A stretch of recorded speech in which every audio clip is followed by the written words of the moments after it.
Okay, so let's say that you have DACA and that you are employed and your employer wants to do something to help you get a more permanent status. In this video, we're going to talk about scenarios where the individual has had DACA since before they turned 18. If you're in DACA status, you are not accruing unlawful presence. If you've had it since before 18 and you've maintained it up until the present day without any lapses, then you don't have any unlawful presence. Therefore, your employer can pursue some type of employment-based either green card or a non-immigrant visa. You won't be able to change your status in the United States. What that means is that you would have to go out of the country to your home country to go to the consulate and get the visa or the green card issued to you. There's the TN visa. Okay, so if you are from Mexico or Canada, then you might be eligible for a TN visa. One of the downsides of the TN visa is you're not allowed to have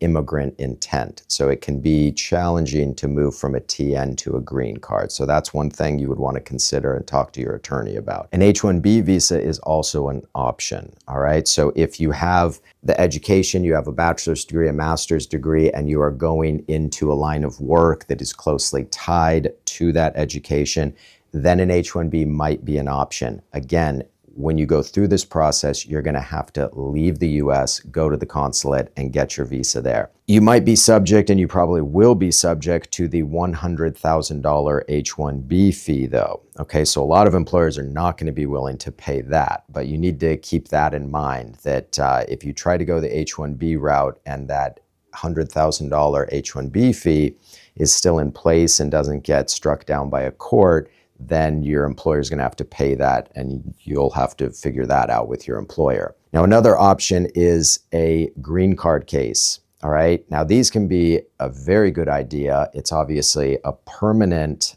solution. The downside there is that it can take 4 or 5 years, depending on what category that you're applying in. If you're allowed to keep your DACA and they don't get rid of that for the next several years, then it is feasible that you could get through that whole process, go back to your home country, process the green card, come in, and now you're here for life and you're eligible to naturalize. So those are some of the options to keep in mind if your employer says, hey, we'd like to help you figure out something better than DACA so that you can stay in the United States.